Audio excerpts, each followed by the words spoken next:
മാടമ്പിള്ളിയിലെ മാനസിക രോഗി നീ വിചാരിക്കുന്ന പോലെ ശ്രീദേവിയല്ല.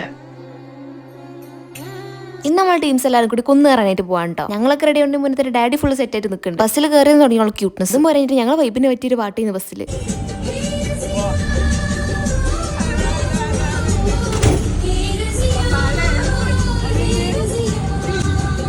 ബൈ ദ ബൈ നമ്മൾ പോണത് അനങ്ങാമലിക്കാണ്. ഇപ്പൊ ചെന്നൈ എക്സ്പ്രസിൽ ഷാറൂഖ് ഖാൻ പറഞ്ഞ മാതിരി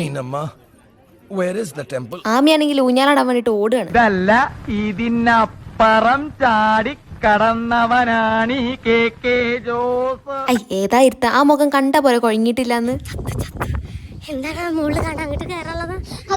പക്ഷെ മേലെ കേറിയിട്ടുള്ള വ്യൂ അതൊരു ഒന്നൊന്നര വ്യൂ ആയിരുന്നു. നമ്മൾക്ക് നാഗവലി ക്ഷീണിച്ച് കിടന്ന് ഉറങ്ങിയിട്ടുണ്ട്. പിന്നെ ഞങ്ങൾ എല്ലാവരും കൂടി അവിടെ ഇരുന്ന് കുറച്ചു നേരം വർത്താനൊക്കെ പറഞ്ഞ് പാട്ടൊക്കെ വെച്ച് കണ്ട് പോയി. എന്നിട്ട് അവിടെ കുട്ടികൾക്ക് കളിക്കാൻ എന്തൊക്കെ സംഭവങ്ങളുണ്ടോ അവിടെയൊക്കെ കയറി. ആമീന്റെ വലിയൊരു ആഗ്രഹം, ഇതിന്റെ ജീവിതത്തിൽ ഏറ്റവും വലിയ ആഗ്രഹം, കുന്നിന്റെ മേലെ വന്നിട്ട് അത് നട്ടപ്പൊരി വെയിലത്ത് ഇതേപോലെ കുന്നിന്റെ നട്ടപ്പൊരി വെയിലത്ത് ഇങ്ങനെ ആഗ്രഹം നടന്നു. ഇനി വീട്ടിലെത്തുമ്പോൾ എന്റെ അമ്മനെ തിരിച്ചറിയുന്നുള്ള കാര്യത്തിലേക്ക് ഒരു ഉറപ്പില്ല.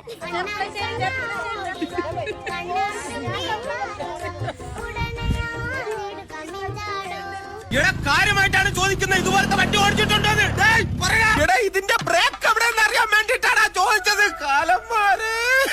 പിന്നെ ഞാനും അമ്മയും കൂടി അവിടുത്തെ ഒരു സീസോയിൽ കയറി. ഞങ്ങൾക്ക് പിന്നെ വയസ്സാവത്തിന്റെ കൊണ്ട് കുഴപ്പമില്ല. അങ്ങനെ പിന്നെ ഞങ്ങൾ കുന്നൊക്കെ ഇറങ്ങി ഫാദിന്റെ വീട്ടിൽ പോയിട്ട് ഞങ്ങൾ സാധനങ്ങളൊക്കെ എടുത്ത് ചായയും കടിയൊക്കെ കുടിച്ചിട്ട് തിരിച്ച് ബസ് കയറി. ഈ പാലത്തിന്റെ അപ്പുറം മലപ്പുറം ഇപ്പുറം പാലക്കാട് എന്നാണ് എനിക്ക് കിട്ടിയ അറിവ്. അങ്ങനെ പിന്നെ പെരിന്തൽമണ്ണ എത്തിയിട്ട് നാല് ഭാഗത്ത് പോയി.